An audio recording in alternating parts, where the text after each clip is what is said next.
বঙ্গোপসাগরে সৃষ্ট লঘুচাপের প্রভাবে নতুন করে দেশের উপকূলীয় এলাকায় ঝোড়ো হাওয়া ও বৃষ্টির সম্ভাবনা দেখা দিয়েছে। ফলে সমুদ্রবন্দরগুলোতে সতর্কতা জারি করেছে আবহাওয়া অধিদপ্তর। বুধবার আবহাওয়া অধিদপ্তরের দেওয়া এক সতর্কবার্তায় জানানো হয়, উত্তর পশ্চিম বঙ্গোপসাগর ও উত্তর উড়িষ্যা পশ্চিমবঙ্গ উপকূলে লঘুচাপের প্রভাবে চট্টগ্রাম, কক্সবাজার, মোংলা ও পায়রা সমুদ্র বন্দরকে ৩ নম্বর সতর্ক সংকেত দেখাতে বলা হয়েছে। একই সঙ্গে উত্তর বঙ্গোপসাগরে থাকা মাছ ধরার নৌকা ও ট্রলারগুলোকে উপকূলের কাছাকাছি থেকে সাবধানে চলাচলের নির্দেশ দেওয়া হয়েছে।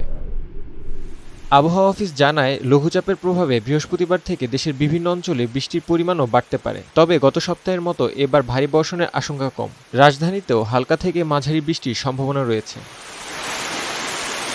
এর আগে চলতি মাসের শুরুতে সাগরের সৃষ্ট নিম্নচাপ ও সক্রিয় মৌসুমী বায়ুর প্রভাবে দেশের বিভিন্ন এলাকায় ব্যাপক বৃষ্টি হয়েছিল। এবার নতুন লঘুচাপের প্রভাবে আবহাওয়ার পরিবর্তন হতে পারে বলে জানিয়েছে আবহাওয়া অধিদপ্তর।